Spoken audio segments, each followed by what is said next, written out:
Working Cows Podcast, Episode 59, Bonus Episode. Welcome to the podcast that gives producers a platform to discuss and share paradigm-challenging practices. Practices that have increased the effectiveness of their operation and the joy that their families have received from this lifestyle.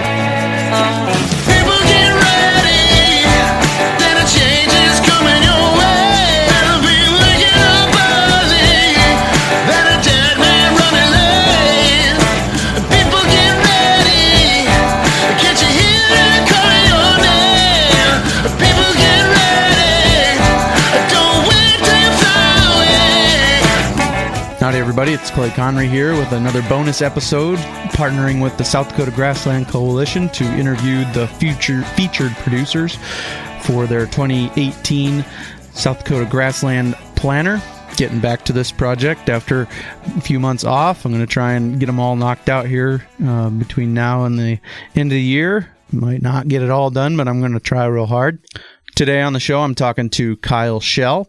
Kyle was the featured producer in May of 2018, and they were dealing with some drought issues at that time when the video was shot, so I'm excited to talk to Kyle about how they handled some of those drought issues and how maybe they're still handling some of those drought issues. So Kyle, thanks for joining me today on the Working Cows Podcast. Thanks for having me.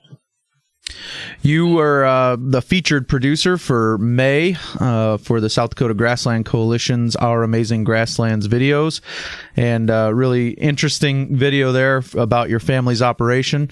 And your dad mentions in the opening of that video that your grandpa farmed that land. I think it was your grandpa that farmed that land for a while to keep the operation going. Was that related to the 1980s, or what was that related to?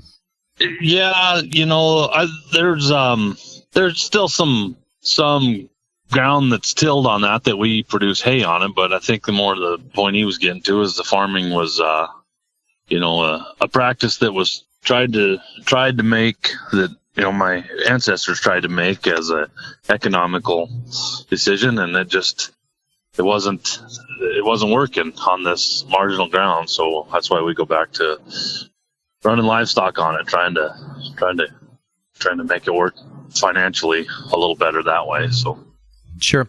And what are some of the farming practices that you guys are still putting into play today? Well, we're all no-till. We haven't tilled since I've been a part of the operation at all, and then we've been using some cover crop stuff and rotational crop rotation, trying to keep some soil health aspects in mind, trying to increase organic matter on the ground and just improve the soil. Have you guys had the opportunity to test any of that organic matter or see what kind of increase you're able to produce? So I took a sample a couple of years ago, and I've got those results, and I've talked to some of my soil health friends, and they said that you probably won't see a lot of changes over a few years, but I want to kind of keep like maybe every 5 years, just kind of monitor that. So I got a kind of a baseline is all I've got a couple of years ago, and I haven't checked it again to see if there's been any changes. That's a good idea, though, to keep that. I mean, we talked a lot about here on the Working Cows podcast recently about the 1% increase in organic matter equals 20,000 gallons per acre of water holding capacity. And if we can increase our ability to hold on to some water, that helps with another thing that you guys have faced recently, which is some drought. You guys were facing some drought in 2017 when the video was taken, and then in 2018 we were quite a bit more wet in western South Dakota than we were in 2017. So how was 2018 different from 2017 in your guys' operation? Well, you said it. The moisture was so much better this year than it was a year ago, and we did grow quite a bit of grass, and made quite a bit of hay to get into this winter. But I tell you, starting out this spring, it was a little bleak looking. We decided, since we grazed our grass off as short as we did last year, we were really concerned about giving all of our pastures enough rest this year. So So I know last year we ended up taking some cows out onto a separate lease on in a different part of the, north of the ranch ways. We did the same thing again this year. Took another 100 cows out and added additional lease. So just to try to rest our pastures a little bit more and allow these things to allow this stuff to recover a little bit. And boy, did it ever. I think it was a really good call. It's a combination of getting wet and the lighter stocking rates really helped our pastures improve drastically, and things really turned around and just looked really good around. You mentioned stocking rate, and so what are kind of your pasture makeups? What is about the size of your pastures? How are you guys managing the length of time in each pasture and some of those things? We've got a couple of different. So I-90 runs right through the middle of our ranch, so I've got a couple different areas of the ranch, and I've got a really nice rotational grazing system started, and I've been improving on it every year, I guess, but making a few more pastures. But I suppose those paddock sizes on that side, there's probably about 10 to 15 paddocks in that part of the ranch, and I'm thinking they're around between 150 and 200 acres apiece. So we're kind of rotating. Then we're moving about anywhere between 100 and 200 cows through that system. So you got to do the math every time, or I'm getting to the point where I can kind of see my grass and see what's going on, but I double check my math all the time on it. And if I've got 100 cows this year, and on a 100-acre pasture, I try to set my stocking rate accordingly, and then monitor my grass and make sure I'm not getting mixed. Kind of happened a lot last year. Yeah, we talked last night on the phone, and I mentioned that I heard an old boy at the coffee shop say, the reason the country looks so green this year is because there was nothing yellow left to hide it from last year, and I think you guys, you guys were in that same boat, I think. No. So then on that same little rotational system I got there, one thing we did do this year is put in some more water system. We put in 3 miles of pipeline and 4 more tanks, and so now I've got, and that was kind of the biggest piece of that paddock. So now I'm going to start cutting that down into smaller pieces too, and try to increase my distribution, do some different things that way too. And I'm really looking forward to using that system next year. Yeah, that sounds really good. How much rest are those paddocks getting as you come out of them? How long are you out of there before you come back again? Are you able to graze them more than one time in a growing season, or is it one and done? How does that look for you guys? For the most part, we just try to graze the pastures one time per year. Every once in a while, if things like some of those paddocks, when I first turn out in the spring, I try to zip through them just as quick as I can, just kind of just nip the tops of all of them, and then, or at least like the first 3 of that paddock, and then sometimes I'll come back into those towards the end of the summer, and so they've rested for 45 to 60 days, so they're fully recovered. They were just kind of top grazed anyway, and then they're fully recovered, and it you don't hardly know. It's just kind of free grazing, that first little grazing, because I don't think you take hardly anything out of the plant, then you get back in. But for the most part, in general, it's just once over type of system. Yeah, sounds real good. And you mentioned the other side of the interstate. Is the other side quite a bit different, or is it similar in the way that it's broke up? It's a little different. I got one great big pasture out there, and that's kind of I use for my winter ground a lot of the time. So that thing it's pretty much only dormant grazed. I just got into it this time of year. Now, first of November is about when I go into that pasture. So it's pretty well done growing for the year, and then I will come out of that in first April. So it's a pretty long season, but it's all kind of dormant grazing. And then in the summertime, I don't go on it at all. So I just stockpile grass all year long on it. And then and it works out pretty nice. The reason it's so big is, and it's on my list of things to do, is to I need to get some water development out on it. It's such a large pasture and it's really rough. It's rough break, so the water development's going to be difficult, and then also the fencing's going to be difficult. But I've been scheming on ways to do that fencing. I'm looking at some other options and trying to figure it out. But anyway, I would like to divide that pasture up where I could even rotate them through there, even though it is dormant season grazing. I'd like to still be able to move them around in there a little bit. Are you guys feeding any hay out on that dormant season pasture? A little bit. When it gets tough, we'll feed some if snow gets real big, and then we'll feed some through calving a little bit. We try to keep them a little more bunched up, and I don't think it's a full feed, and we try to run them out on grass mostly. Just supplementing them with hay then, right? Yep, just a little bit. Is that hay that you guys are putting up there on the place then? Yep. What is it, grass, alfalfa? What kind of hay are you putting up? Oh, we got a little of both.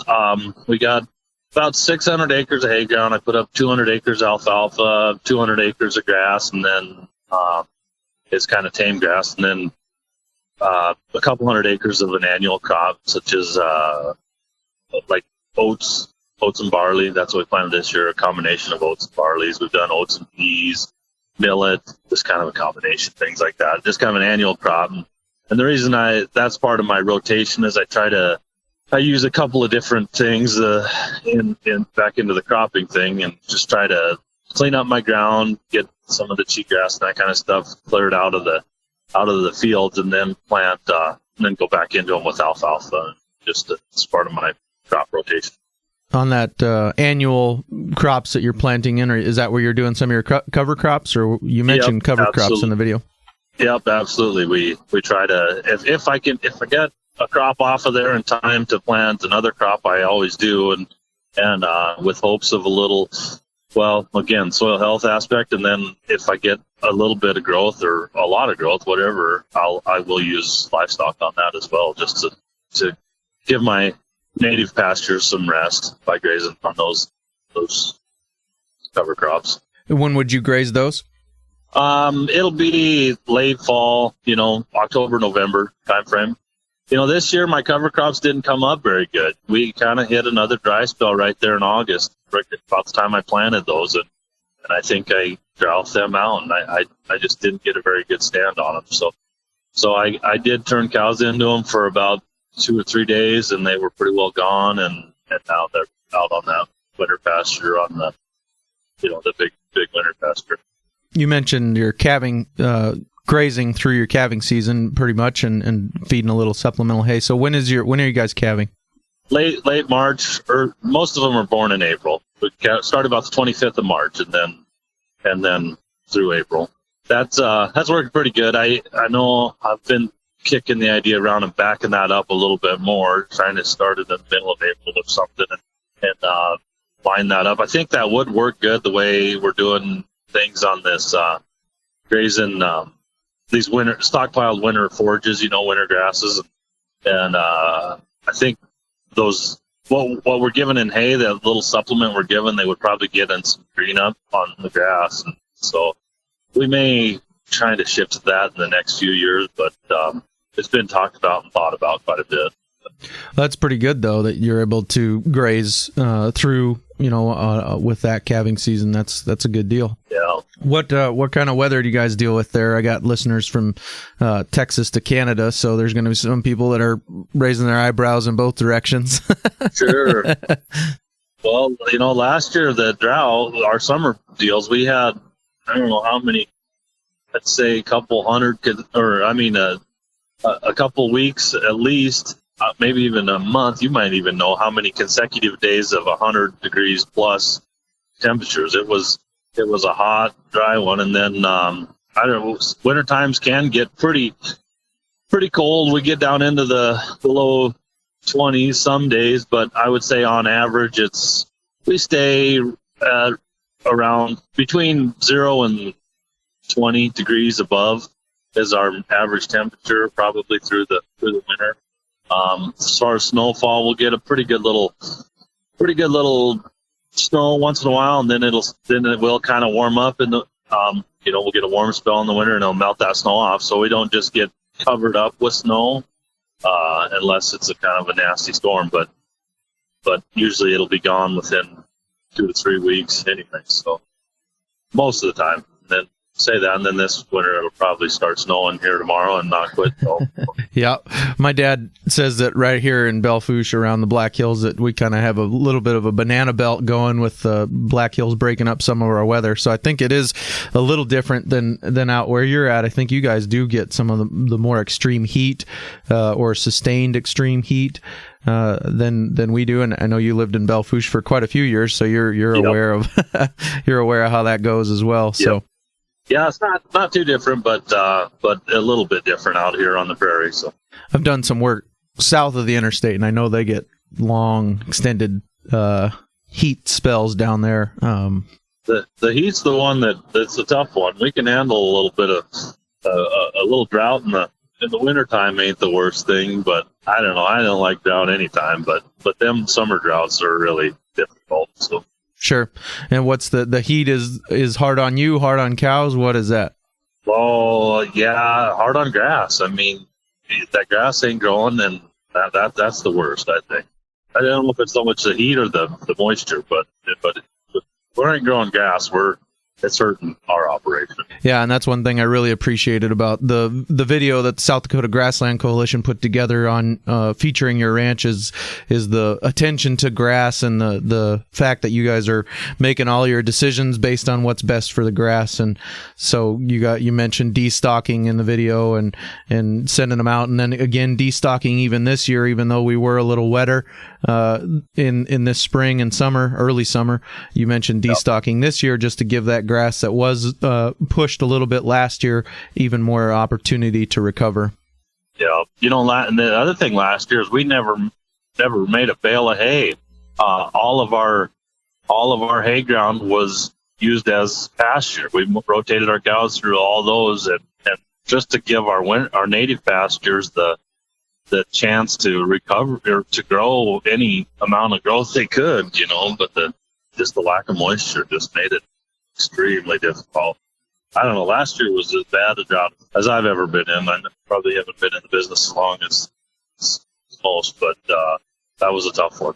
So then, did you guys buy in all your hay, or did you have some hay that you had left over that you were able to use? Well, we ended up getting into that big winter pasture I was telling you about. We got into that a little earlier than we wanted to last year. We were probably in it in August last year, just because we were out of grass everywhere else. And we ended up taking all the cows off the ranch and going down to corn stalks in Nebraska is how we wintered.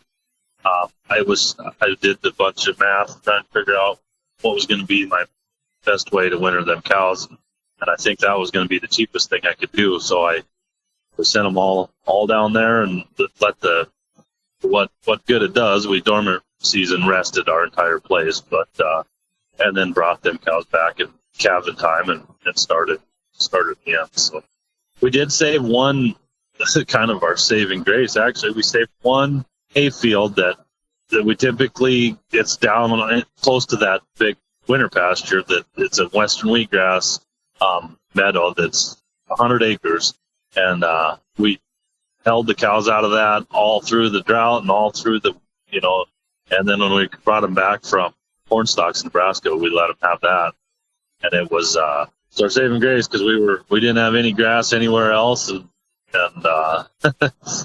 but them cows went right to it and did pretty good. So we were feeding a little bit of hay too that we did have to buy, but for the most part we wintered out. Very good. You've mentioned a couple of different times the math that you guys are doing, trying to figure out what's going to be best economically, what's going to be best for the grass, how long you're going to spend out on a pasture and different things like that.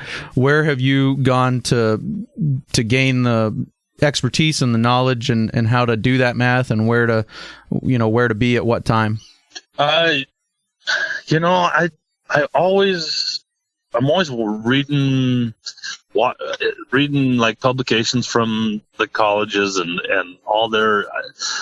I've got different spreadsheets from every different college around, and I'm just maybe kind of a data nerd, and I like to look these things over all the time. I don't know. I guess I can't think of just the one place in particular, but I know I've got some stuff from SDSU and from Kansas and Nebraska, all over the place, and then I know some of them I kind of study their math and how they do it, and then I'll tweak them a little bit, and I've made several spreadsheets of my own, and so I guess I don't know. Anywhere I can get it, I guess, is the answer to that question. Anywhere I can find a cool spreadsheet, I'll use it, and I'll start playing with it and try to make it work for my operation, I guess. Well, it sounds like you got to wherever you were headed, so I've just got a couple of questions that I like to ask all of the featured producers.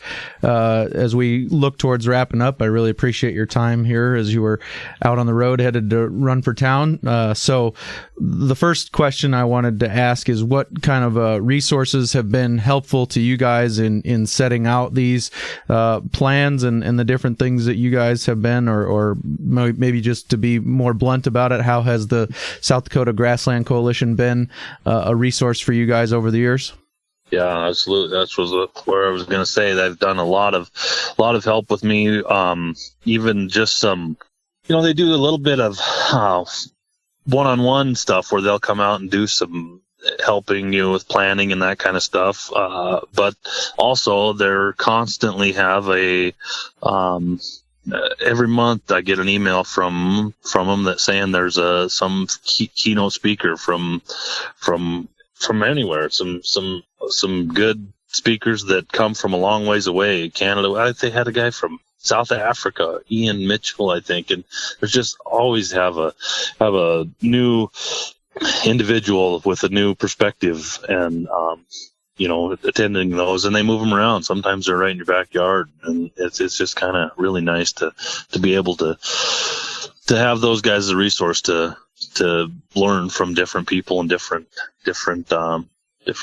scenarios, I guess. And then I guess at the same time they also do some pasture tours all the time with different people, which is a great going up to Union Center and visiting with Gary Kamak and seeing how he does things, and then going to Chamberlain and visiting with Charlie Totten or something. They just got all kinds of different producers all across the state that have done well with these types of grazing systems, and then you can go and see what they're doing and pick their brain a little bit too.